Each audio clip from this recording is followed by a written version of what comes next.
Welcome to Factorio Masterclass. My name is Nilaus, so this is the series of tutorials and guides here on YouTube, covering all aspects of the game and aims to provide insights and resources to help you improve as an engineer in Factorio.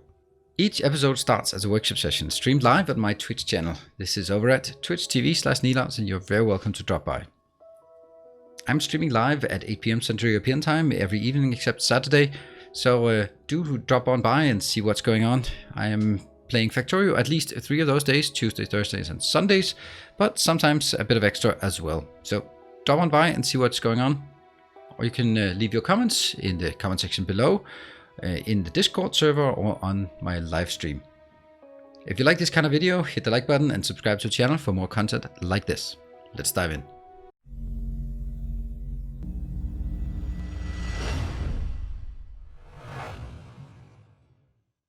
In this episode, I will be covering the various types of smelting in a mega base setup. So this is after you've launched your rocket, when you have plenty of modules, beacons, and lots of power available, because this is very much an in-game build. So I would only recommend it after you've launched your first handful of rockets, and even then it might be a bit too much.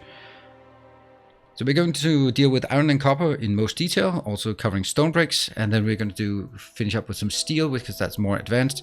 And those are the things that we're going to dive into.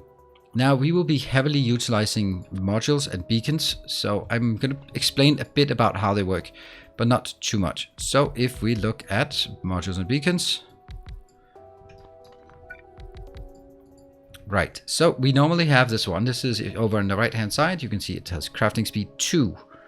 If I put some productivity modules in so that it gives us some free materials, now it gives us 20% free materials, but the crafting speed has been reduced by 30% into a crafting speed of 1.4. At this point, the beacons are not doing anything because they don't have modules. So when I put 2 modules in here, that is has a distribution coefficient of 0.5. That means only half of the benefit of the modules are getting transmitted into yellow area. So as long as the yellow area is covering or it's touching here, then it will affect it. You can see here it says number of effect sources 3. That is counted as 1, 2 inside plus 1 for the beacon. Now at this point we can look at this one. It is now upgraded to speed. It has gotten an additional 50% speed, so now it's up to speed 2.4. And at this point, well, if you just keep building like that, now we can get up to a very nice speed of 9.4. That is super efficient, but at this point we've used so many modules, so many beacons for this. So you could go like, well, why not just build more of those? But you'd need a lot of the smelters if you didn't use the beacons. And the benefit is that if we use this, I'm actually going to move you in here.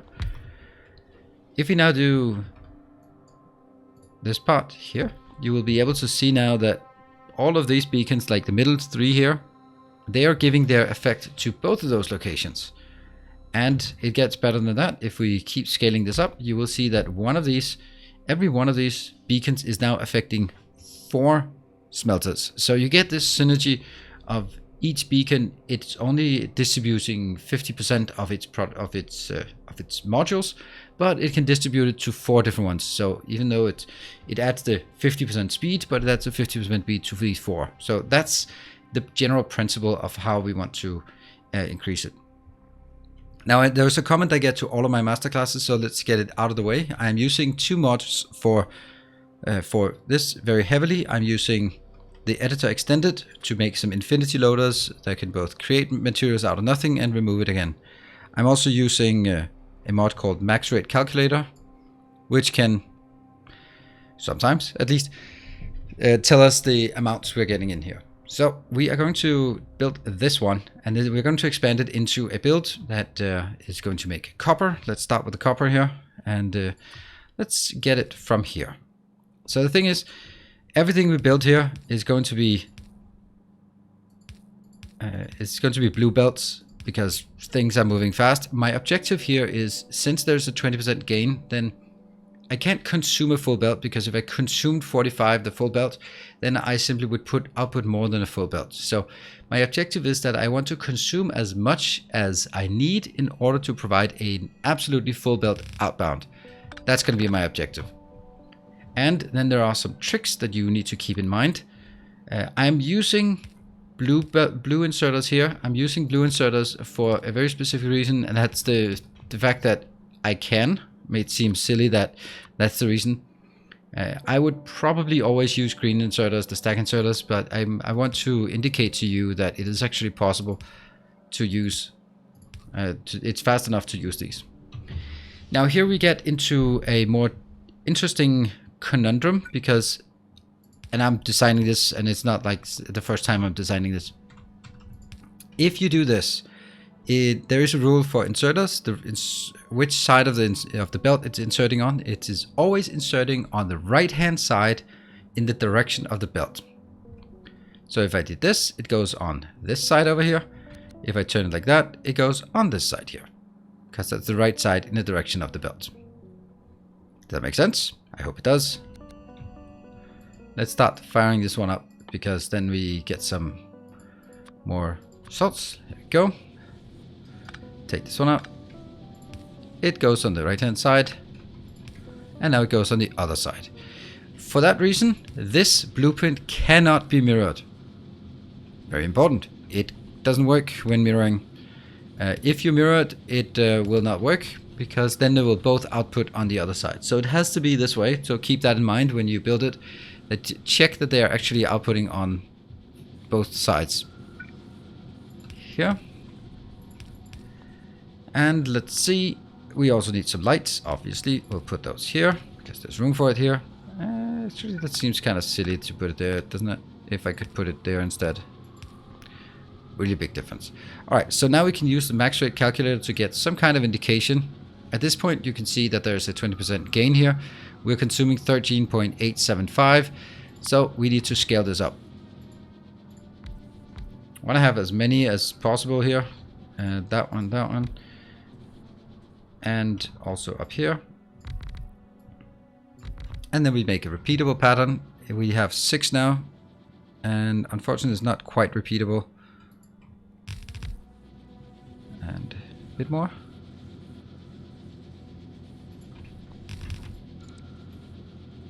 So as you can see, this is getting really expensive. And we also make sure that our power out here is getting there.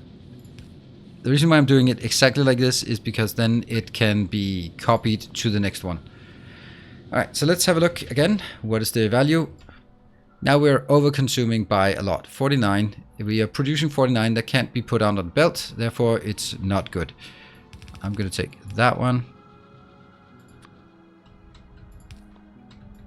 Here. So what we have now is more than a full belt. And let's see how many we have. Copy.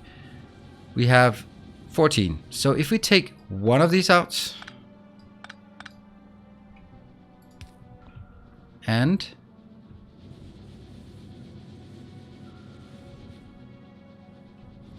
maybe actually not. I'll take this one out. There. That means we can take these out. Let's check again. This is now 13. It's still slightly more than I need. I can do that by, oops, putting it in here. And we'll check again. So this is 45.45. That sounds good. However, if what you probably will see here then is that it is a full belt, but I'm gonna need to take these out a bit just to make sure that it actually, I'll see it. Okay, so now we can see the issue. Even though it theoretically is producing a full belt, there are gaps, and we absolutely cannot have these gaps. So what we want to do, we have to come up with some tricks here, and see if I can. Oh, right, that's why I didn't want the lights here. Put the lights in at the end because you can always squeeze in lights. So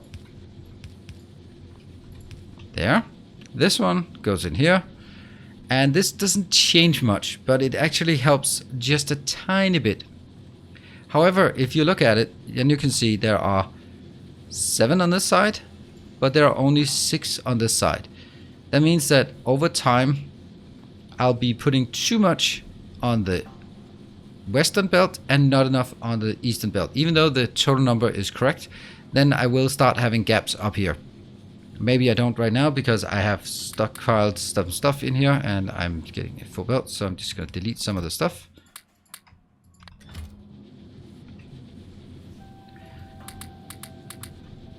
This is, I want to see the balance when it's actually working. So you can see here that the western belt, the left belt is correct and fully saturated, but there are blips here. So we need to make sure that there is a way that the last one, and we can just build it here, the last one here, that one, can output on both sides, whichever side is more important. So it'll output on both sides and hopefully eventually it'll stockpile. You can see here, now there's a full belt, and because there is a minuscule amount of excess material, it will actually just fill it up. So here we have a setup of a belt. This is going to produce a fully saturated copper belt outbound, and like this. The beauty of this design, aside from the fact that I don't have lights in it, I think the lights will now go there. Makes sense. Here.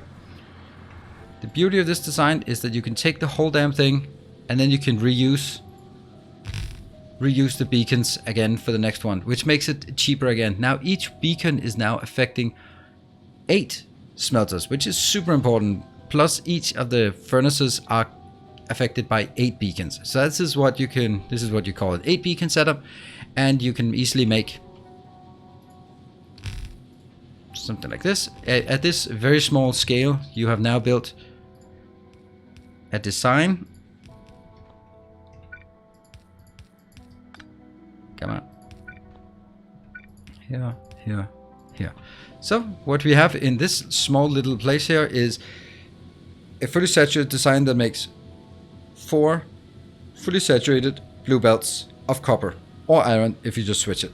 So that's pretty neat, I think. And then we can move on to the next challenge.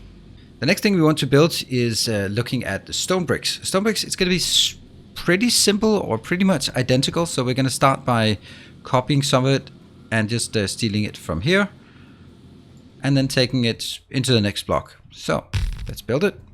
And I'm going to build that one, build this, and then put some stone in. The reason why stone is different from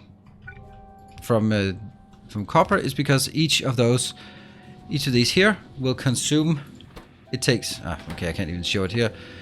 It takes 2 stone for 1 stone brick. That means you're going to overconsume. So we want, in this case, we want something different. In the other case, we wanted to do, it was output constraint because we wanted to have a fully saturated belt.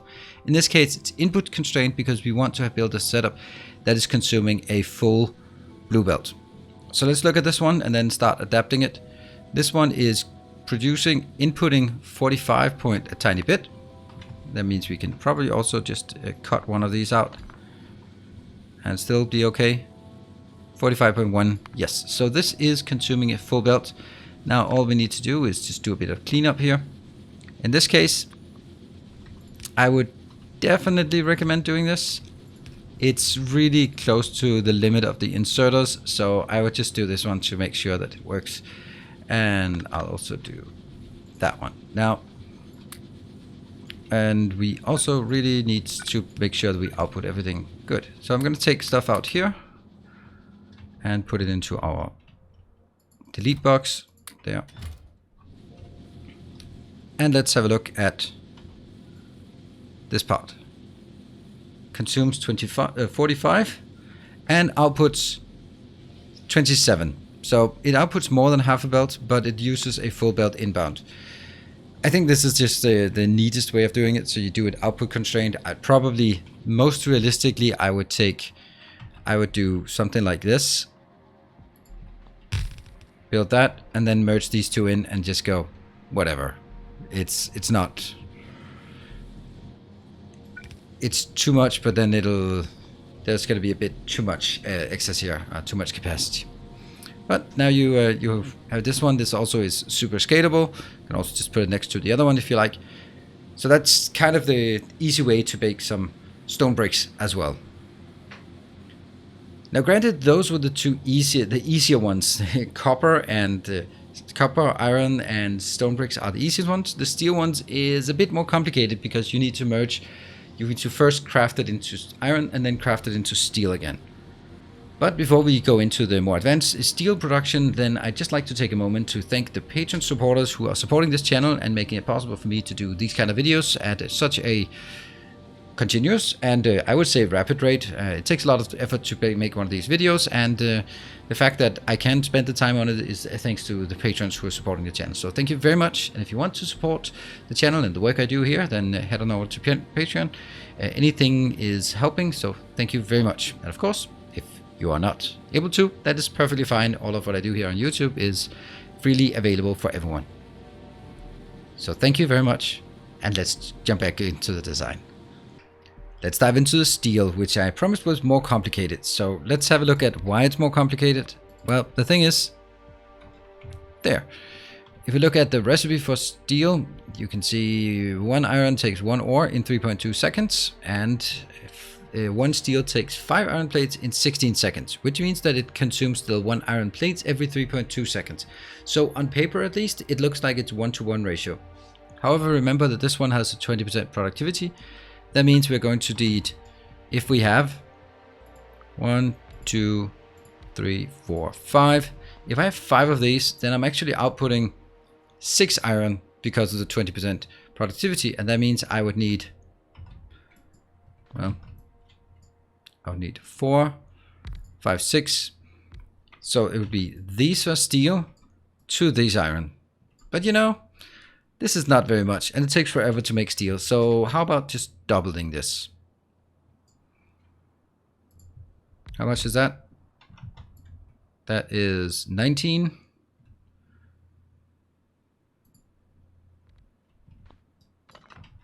Let's see. That's 22. So 22, and that means the first 10 has to be doing iron.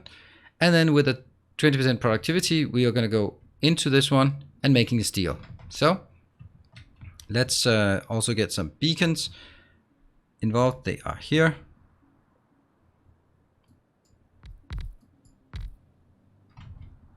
That one.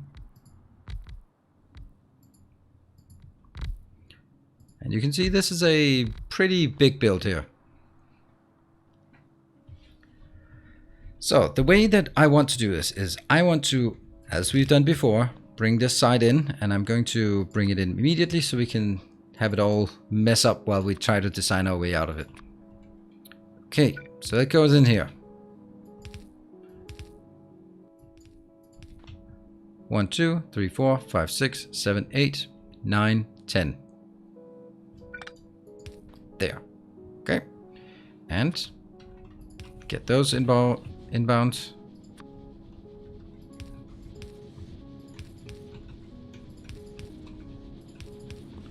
Good. And then let's make sure that we get modules, or sorry, here.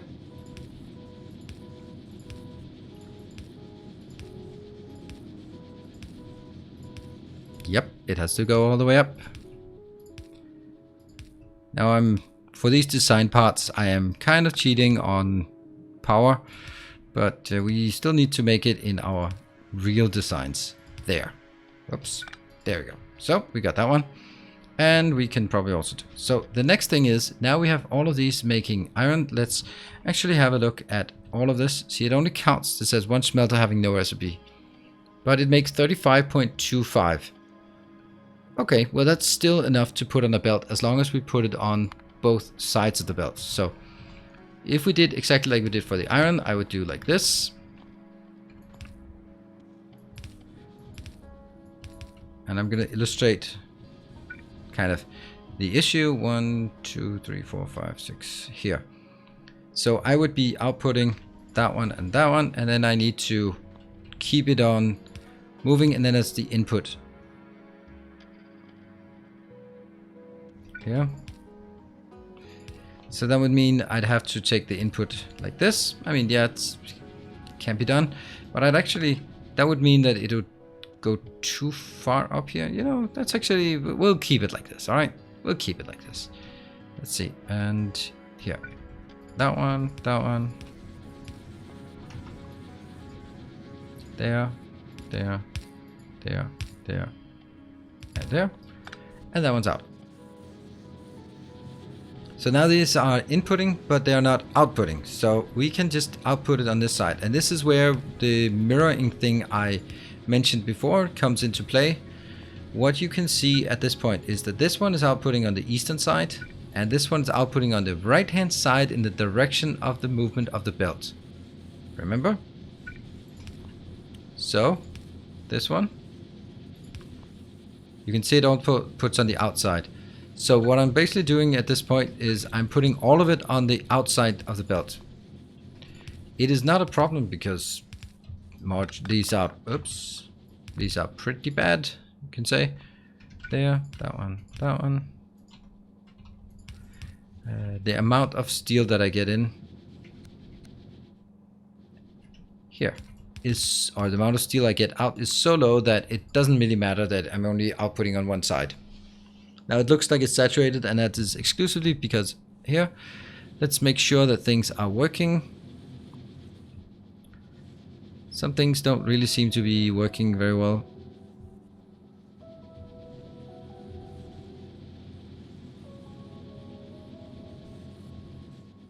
Ah, I think I know why.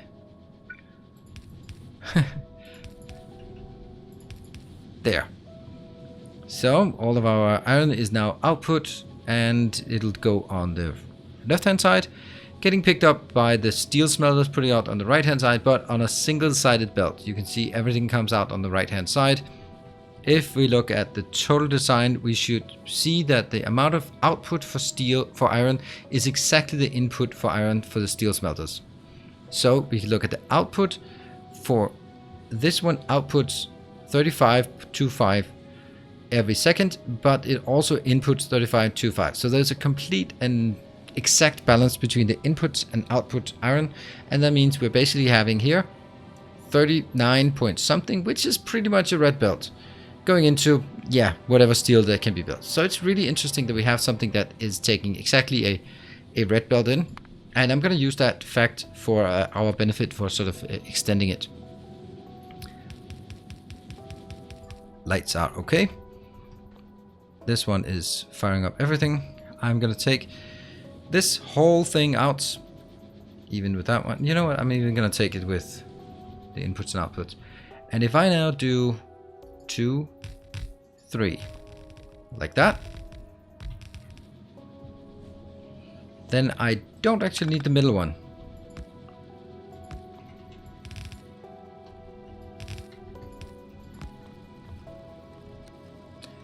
Like this. Now what we are consuming, if we'll take the whole thing.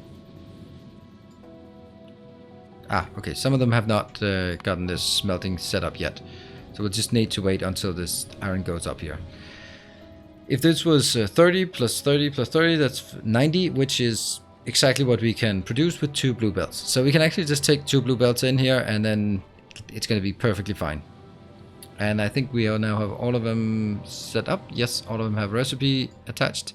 Boom, we got 88, which is slightly less than full belts. The inputs and outputs are exact for this iron, so there's no sort of no stockpile of iron inside the build. And then 25 outbound. It's not like the best outbound number, but if I'm just being honest about what I usually need like about 50 steel for my starter base. So actually 2 of these builds, which would take 4 blue belts of iron ore inbound, could actually just feed a full base here. Now, one thing I should mention about sort of this design is that I used to, back in my old days. Now, in this case, I used to also build another design where I basically said, I'm going to take the iron in, and the iron. So these two will be iron smelters. Let's do it like this. There. Iron smelters that go into steel smelters. And it looks really neat because you have fewer things moving and it's all great, except that these ones are overproducing 20% because of the productivity, which means that if you build a design like this with a direct insertion, then what you're actually doing is just having these one run idle 20% of the time. And that's not good. That's super inefficient. And you will actually see already now that they will start stockpiling. See? Okay, that's because it ran out. The point is that you are going to have some stockpiles. So this is why I don't do direct insertion and why I wouldn't recommend it. I'd recommend building columns like this so that you don't have any sort of internal stockpile of iron inside, and you build as much as possible, because this is an expensive build. If we look at the cost for the power cost for one of these, this is 1.5 megawatts for each of these. And that means, let's do some quick math here. I have 66 times 1.5. That's 92 megawatts. Plus we have how many beacons? That's not what I wanted. How many beacons? That is 100 beacons. So that was 66 times 1.48 plus 48. Yeah, 145. So this one takes 145 megawatts of power. I'd like to have two of those, so there we go. That's 300 megawatts of power. So keep that in mind. You definitely need some more, lots of more solar or a couple of nuclear power plants to feed this. Cool. So one thing more that I want to show with regards to the steel is that a different one. You can see it on the edge, and we're just going to zoom over and have a look at it. This is a slightly different design. But I'm not going to go through it because the principle is the same. What you can see here is if you take a row like this and here, then it will have slightly different results. It will be, and I'm also going to do this so you can see the numbers. It has 24, so it is 11 iron smelters and then 13 steel smelters. And there's a pretty good balance. It's not exact, but it's a pretty good balance. The advantage of this one is that it produces slightly over 9 per column. And if I just summarize the whole thing, now we're going to put this one to the task. It's going to take a while to calculate, but it's going to get there. We have now 91 steel per second. It's actually assuming... No, 91 per second. So what I'm doing here is I'm merging it in. So if you have a city block, if you happen to use city blocks, then feed it in. This is 7.2 blue belts. But so basically, if you have like a train stations, which I've shown before, with 8 blue lanes coming out, then you can take those 8 blue lanes, feed it into a city block like this, and you will get 2 fully compressed lanes of steel coming out. I think that's pretty neat to squeeze into a city block build as well. So I'm not going to go through the details of it. The detail is exactly the same. I just added, instead of having a ratio of 10 to 12, which is the exact ratio, I'm having a slightly different build of 11 to 13.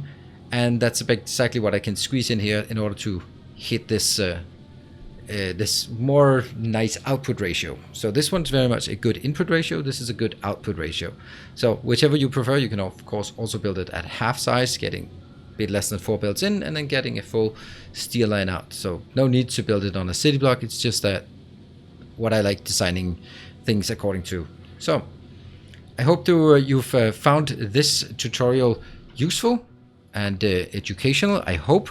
And it's something that you can build in your own base, so that when you scale up and you've completed all of the normal rocket launches and you really want to dig into the mega base builds, then this is a good place to go with mega base builds. We're going to do a lot more mega base builds in the future, so this is really getting started on the post rocket launch part of the Factorio Masterclass, something I know a lot of people have been asking for, getting into the more advanced topics like trains, circuits, beacons, modules, logistics. We're going to dig into that now that we covered sort of the basics parts.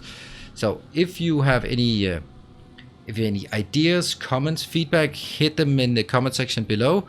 If you like this video, find it useful, then Be sure to hit the like button and subscribe to the channel if you haven't already. I really appreciate seeing that the channel grows and I'm reaching a larger audience, because I know that there is a large audience, untapped audience out there in Factorio community who have not seen these things and would actually find them useful. So do help sharing the videos and that kind of thing. I'd appreciate it. And if you want to be part of the design or just hang out in real time and yell at me in real time, then as I mentioned, I am streaming over on Twitch. This is basically 6 days a week, various content. Half of it is at least Factorio as it is now. I'm streaming a Let's Play on Tuesday, Thursdays and Sundays.